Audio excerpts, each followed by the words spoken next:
পুজো আসবে আসবে সেটাই আনন্দ, মানে এক কথায় বলা যায় অপেক্ষাতেই আনন্দ। আর দেখতে দেখতে পুজো এসে চলেও গেল। আর আজ হলো মহানবমীর রাত। এই এভরিওয়ান, কেমন আছো তোমরা সবাই? আশা করি সবাই খুব ভালো আছো। আমার নতুন একটা ব্লগে সবাইকে স্বাগত। ভেবেছিলাম আজ হয়তো বেরোবো না, কিন্তু তাও মনে মনে একবার মনে হলো যে আজই তো পুজোর লাস্ট দিন, তো আজকে যদি আর না বেরোই তাহলে আবার দেখতে দেখতে একটা বছর কেটে যাবে।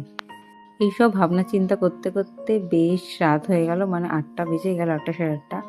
তো ডুগ্গুকে নিয়ে কীভাবে যাব তাই ভাবছিলাম। তো তারপর আমরা চারজনে একসাথে দুটো বাইকে নিয়ে বেরিয়ে গেছিলাম। আমরা স্কুটিতে গেছিলাম আর দিদিরা দিদিদের বাইকে গেছিলো। আর ভেবেছিলাম যে কাছাকাছি দুটো একটা ঠাকুর, মানে গতকাল যে বললাম দুটো একটা ঠাকুর দেখেই এসেছি, আজকেও আমাদের সেটাই লক্ষ্য ছিল, যে একটু যাওয়া, একটু খাওয়া দাওয়া করা আর ডুগ্গুকে একটা বা দুটো ঠাকুর দেখানো। ওই যে বললাম আজকেই লাস্ট দিন। তো আমরা চলে এসেছিলাম দিলীপ স্মৃতি সংঘ ঠাকুরটার পাশ দিয়ে আর দুটো একটা ঠাকুর দেখতে। জায়গার নাম তো আমার সেই মুহূর্তে সব মনে ছিল না, বা আমি অত জানিও না।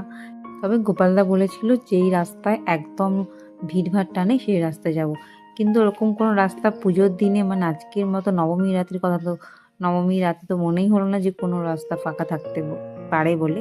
তো আমরা তাই ভাবলাম যে যাত্রার দিকে দুটো একটা ঠাকুর দেখবো, যাত্রা জোড়াবার দিকটায় যাওয়া যায়। তো আমরা দেখো এসে গেছি সিএসসি ক্লাবের মাঠটায়।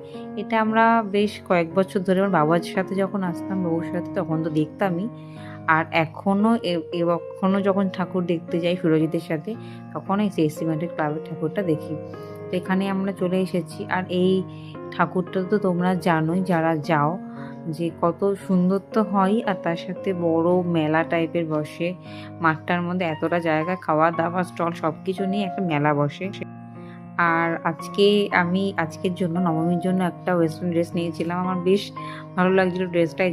আর তারপর এটা ভাবছিলাম যে ড্রেসটা কিনলাম কিন্তু বেরোবো না, এইসব ভাবতে ভাবতে এই ড্রেসটা আজকেই পরে নিয়েছি। আর ডুগ্গুকে নিয়ে বেরোনো তো নয়, দেখো কতটা পরিমাণে ঘামে। ওর দিকে ওর মিষ্টিমি, আমরা রাস্তা থেকে পাখা কিনেছি আর ওকে হাওয়া করে যাচ্ছে। ও একটা মিনিটও দাঁড়াতে পারছে না, এতটাই ঘামছে। ওইদিকে বাইরের হাওয়া যেমন দিচ্ছে ঠান্ডা, কিন্তু ও গরমে ভীষণ পরিমাণে ঘামছে। ওদিকে আমরা এই মাঠে, সিএসসি মাঠে দাঁড়িয়ে খেয়ে নিচ্ছি ফুচকা। আর দিদি তো ফুচকা খাবে না, এই জন্য দিদি ডুগ্গুকে নিয়ে আছে। আর ওই যে ও নিজে তো ফুচকা খায় না, আর আমাদেরকেও ফুচকার জল খেতে দিচ্ছে না। যাই হোক, ফুচকা খেয়ে আরও দুটো একটা ঠাকুর দেখে নিয়েছি।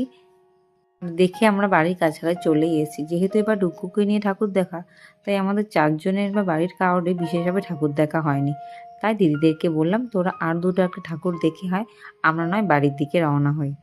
যেহেতু ফুচকা ছাড়া আর কিছু খাওয়া হয়নি, তাই বাড়ির পাশ থেকেই নিয়ে নিচ্ছি মোমো।